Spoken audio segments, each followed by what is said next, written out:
Wait. Before you hit purchase on that next acid reflux supplement, watch this video. So many acid reflux, GERD, LPR, heartburn supplements out there on the market actually contain ingredients that might worsen your acid reflux or are just totally unnecessary and are wasting your money. So in this video, I'm going to review all of the top acid reflux supplements on the market, so you know exactly which ones to purchase to help you overcome your reflux, stop heartburn, GERD, LPR symptoms once and for all, and the ones that you should just not waste your money on. Why should you listen to me? Well, I was a former GERD sufferer for years. I suffered with GERD for over a decade, and that's why I started this YouTube channel back in the day to share my journey with GERD and what worked for me in healing my tissue and overcoming my chronic daily reflux symptoms. I'm also a registered dietitian, so I got my master's and my bachelor's as well in nutrition science to become a registered dietitian specializing in reflux to help other people overcome their symptoms and take back their health. So my mission on this page and on my podcast here on YouTube is to help you overcome your reflux, take control of your health so that you can live your fullest life and become the best version of yourself. So if you're new here, make sure you subscribe down below to join this community. I go live every single Monday at 4 p.m. Eastern as well for a community acid reflux Q&A to answer your questions. So don't miss the next community Q&A. Okay, let's get into it. I'm going to start off with a very aesthetic one that I get asked questions about all the time, and this is the Arrae Heartburn Essentials Supplement. The ingredients of this one is zinc carnosine, sodium alginate, organic aloe vera, marshmallow root, and a combination of their trademarked gut guard, which is glycyrrhiza, glabra root extract, and L-glycine. So it is a combination blend supplement. And what I do love about the Arrae is that it contains sodium alginate. Sodium alginate is an evidence-based therapy for reflux. Alginate therapy can create a little gel raft at the top of the stomach to prevent reflux from moving up into the esophagus. So it is a great tool. I don't love it in capsule form though. I find that it doesn't work as well. And also to give you a little bit of background on my background now as a dietitian is I worked with hundreds, maybe 1,000, but hundreds of people with reflux and helped them overcome their symptoms. And I also have 4 other dietitians in my practice, and we've seen a lot of cases of reflux. So we really know this, I think, better than anyone else because people with reflux is all we help and see. So I don't love the capsule version of alginates. I do prefer it in a gel or even a chewable. I just don't feel confident that it opens at the right time to really give your body that relief. I also feel like it's worrying me that the proprietary blend is only 1.6 grams in here because I just don't think it has enough of the right ingredients to really be that therapeutic. Therefore, it's not something I recommend. No harmful ingredients. I think that this is a great brand, but not my go-to reflux supplement. Next, I'm gonna move to one that I do often recommend, which is pure slippery elm powder. This is a mucilaginous herb, which helps to coat and soothe the esophagus, the lining of the stomach. This is an amazing one if you struggle with heartburn, throat pain, irritation, erosion in the esophagus. I love this. So you really do want to take it in the powdered form if you've got some throat stuff going on, but the capsule form is also great for those with gastritis. So this is great, really, I think is helpful in the pure form. You can also get slippery elm lozenges. These are ones that I have used with some of my clients, and this is from the brand Pelletier Herbals. I really do like these, and they're very affordable. This is another lozenge that was sent to me by a company called Beekeepers Naturals, which makes amazing honeys, but this is being marketed as a soothing support for your throat. And I just want to kind of give you a heads up for those with reflux and LPR, which is a type of reflux called laryngopharyngeal reflux. A lot of these cough drops contain ingredients that can be irritating. This one contains peppermint and eucalyptus. Those are not things that I would recommend for people with LPR or reflux throat symptoms. Even though this is being marketed as something for a dry, scratchy throat, those types of things for those with reflux or LPR might actually make things worse. So just be cautious of that. While we're on the topic of soothing, and in this category of supplements in terms of soothing, healing, reducing inflammation, I also really like DGL chewables. DGL chewables are awesome for relieving symptoms of heartburn, throat pain, things like that.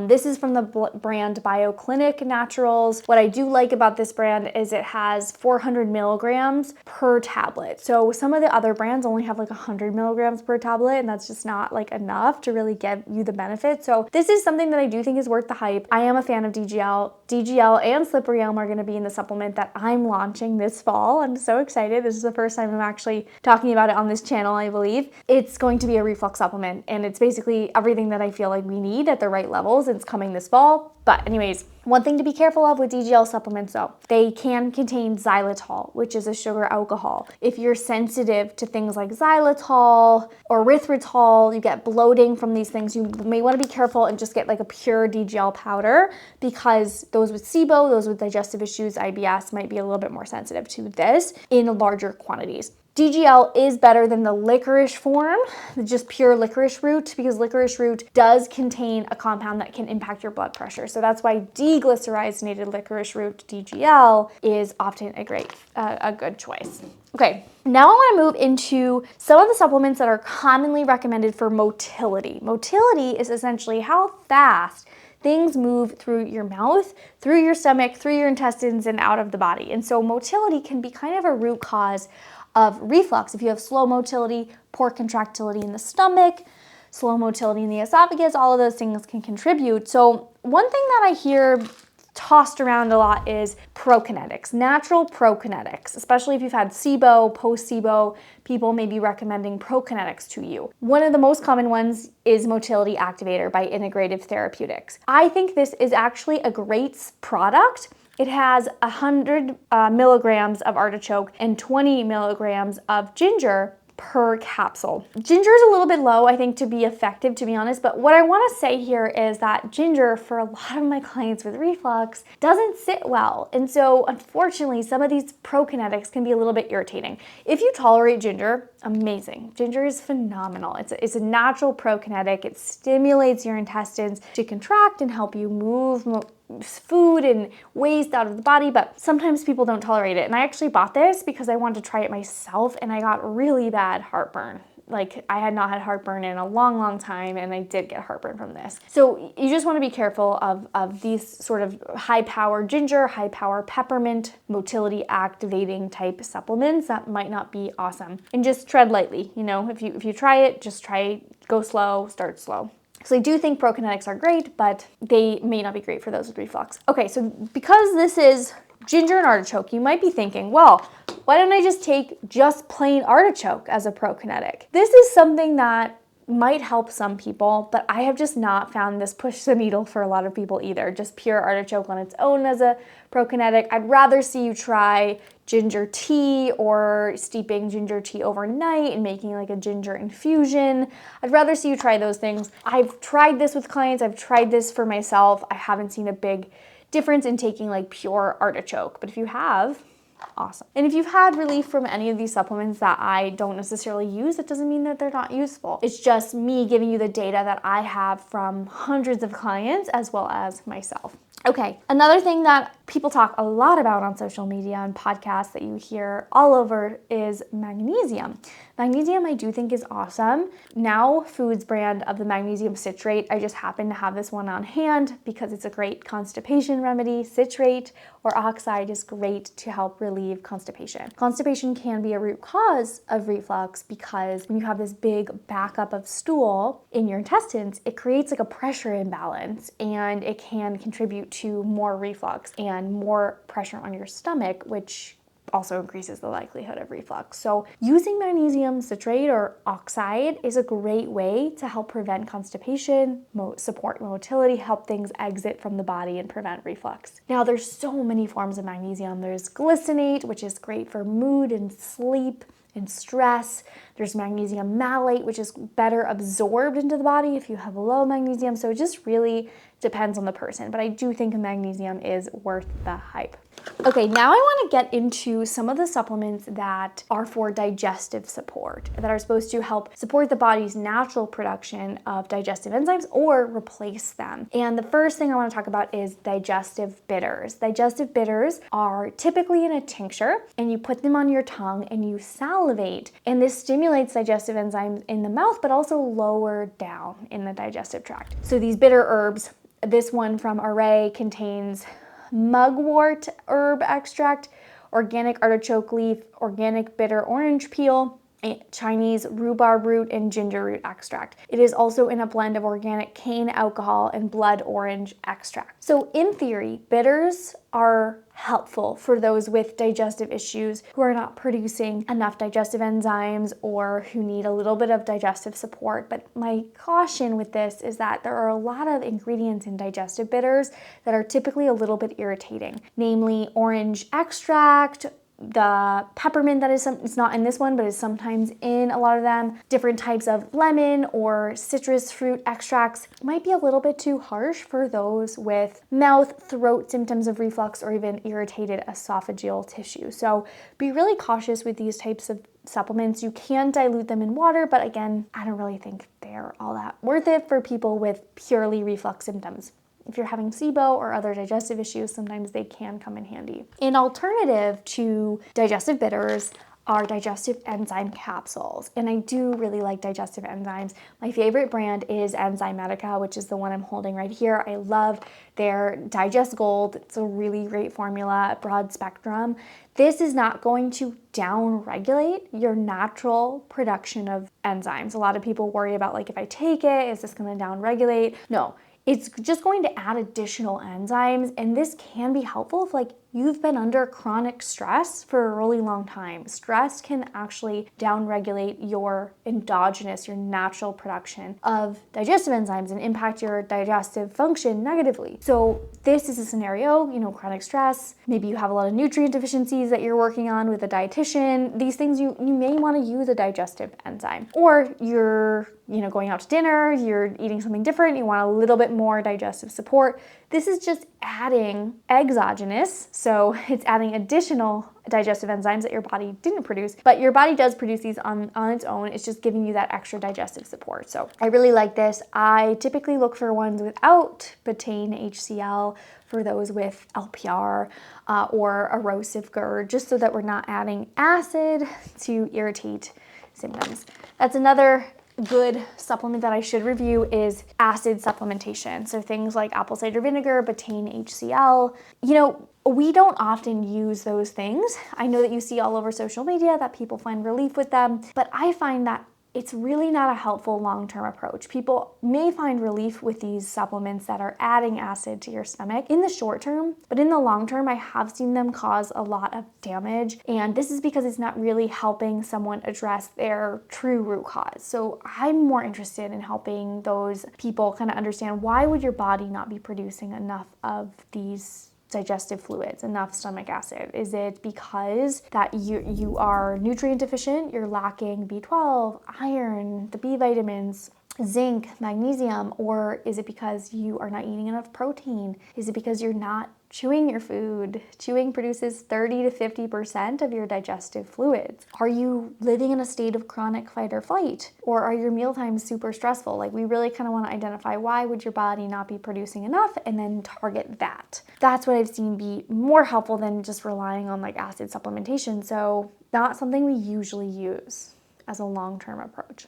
Another supplement that is marketed for heartburn specifically is Heartburn Hero by Enzymatica. And the ingredients here are calcium carbonate, alginic acid, prickly pear, and trimethylglycine. The other ingredients are xylitol, sorbitol, orange juice powder, natural vanilla flavor, rice extract, and natural orange flavor. So I think the main feedback that I bet this brand gets from this product is that they use flavors that are like orange, and they use orange juice. I bet that scares a lot of people away from this supplement. So do I think it's the worst thing in the world? It's probably not like that crazy, but like it's not like the best flavor, I would say, for those with reflux, because of course citrus can be a little bit irritating. I think that this could be helpful for heartburn mostly just because of the calcium carbonate. Calcium is the main ingredient in Tums, which is an antacid. Calcium is very alkalizing, so that's probably the main relief point here. You could probably get the same benefit by just drinking a glass of fortified almond milk. Fortified almond milk, like the Silk or Breeze brand, gives you like 400 milligrams of calcium carbonate. This gives you 160 milligrams for 2 tablets. Probably would save you some money to just drink the fortified almond milk, get the calcium to help with a heartburn remedy, or take a tiny little bit of a Tums, because Tums is like a lot of calcium carbonate. You could just take a little bit, or Wonder Belly. Wonder Belly is also a great alternative. Wonder Belly is like a natural organic Tums. So I'd probably go for that one. Enzymatica, I really love your digestive enzymes, but I don't really recommend the Heartburn Hero. Typically, I just don't think it's that necessary, all those other ingredients. We're gonna finish up here with a few other things. Mastic gum. You hear a lot about mastic gum in the acid reflux space because it's often used for H. pylori. If someone has H. pylori, come back on a GI map stool test. We do use the GI map to look at the microbiome, look for H. pylori virulence factors. If someone has H. pylori, we sometimes will use mastic gum, among other things, but you really just want to use this in the context of H. pylori. So this is, again, like person to person individualized. It's not something I would recommend for everyone with reflux. I have a lot of clients that come to us and they're like taking this for years and they don't know why. So just wouldn't necessarily take this unless you know that we need to work on H. pylori. The next one that I want to talk about is probiotics. Should you take a probiotic if you have reflux? I have a full-length video on answering this question, so I definitely recommend checking this video out here because I go much more into detail on that. But I do really like these 2 brands if you are someone that needs a probiotic, which I talk about who needs it in that video. Seed and Jarrow Formulas are 2 brands that I really trust. I think that they can be helpful. I do not think everyone with reflux needs a probiotic, only certain people. So definitely check out that video so it can answer that question for you. 2 more, omega-3s. Omega-3s are really well studied to help reduce inflammation. And part of the reason why reflux symptoms can linger is because of this inflammation that is caused by reflux. So I love using omega-3 supplements in my practice with those with inflammation, esophagitis, gastritis. We have to be careful about the additives in these omegas. You want to try to find one that doesn't have lemon oil or anything like that, but I do really love a good high quality omega. You may have seen my recent video on what causes lower esophageal sphincter issues and how to strengthen your lower esophageal sphincter. If you haven't, I will direct you to that video at the end, but one of the things that can really help with your sphincter is just preventing nutrient deficiencies. So taking a high quality multivitamin is a great idea. We want to make sure that we're getting enough of these B vitamins to support the body. Unfortunately, a lot of multivitamins are actually a little bit irritating for those with reflux. So one that I really do like is the Thorne 2-a-day basic. It's what I take myself. I take this one, but it's a great way to make sure that you're getting in all the vitamins and minerals your body needs without irritating your digestive system. So if you are struggling with reflux, GERD, or LPR, I have a ton of free resources in the description of this video. Check out my free 14-day reflux reset program. And I just released a video on the lower esophageal sphincter, how to strengthen it and how to support your body in that little sphincter that's supposed to keep food in your stomach, but sometimes is a little bit loose and it allows food to move into the esophagus. Definitely check this video out so that you can learn all about the LES. And if you have not already, be sure to subscribe down below, join this community, leave me a comment if you're new, share this with a friend. It really helps support my channel, and I will see you in the next video.